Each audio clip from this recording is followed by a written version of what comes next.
வணக்கம். அம்மாவின் சமையல் குறிப்புக்கு உங்களை வரவேற்கிறேன். இன்னைக்கு அம்மாவின் சமையல் குறிப்பில் செட்டிநாட்டு எலும்பு குழம்பு எப்படி செய்வாங்கன்னு சொல்லிடுறேன்.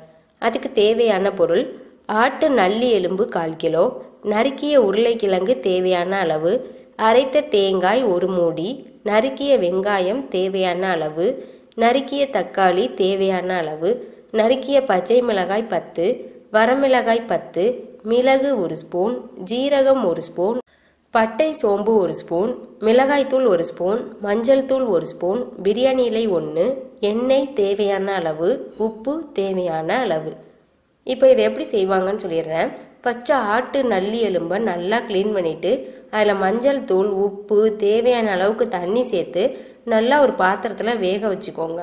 அப்புறம் வாணலியில் எண்ணெய் ஊற்றி பட்டை, சோம்பு, மிளகு, சீரகம் இது எல்லாத்தையும் போட்டு நல்லா தாளிச்சுக்கோங்க. தாளிச்சிட்டு அதில் பிரியாணி இலை, நறுக்கி வச்சுருக்க வெங்காயம், தக்காளி, பச்சை மிளகாய் இது எல்லாத்தையுமே நல்லா வதக்கிட்டு வரமிளகாய், உருளைக்கிழங்கு இது 2ஐயும் போட்டு தேவையான அளவுக்கு தண்ணி ஊற்றி ஒரு டைம் கிளறி விட்டு கொதிக்க வச்சுருங்க.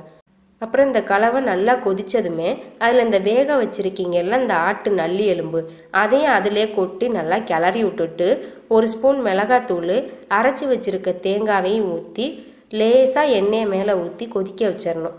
மறுபடியும் குழம்பு பதத்துக்கு நல்லா கொதித்து வந்தோடனே சூடாக இறக்கி பரிமாறினீங்க அப்படின்னா சுவையான செட்டிநாட்டு எலும்பு குழம்பு ரெடி ஆகிடும்.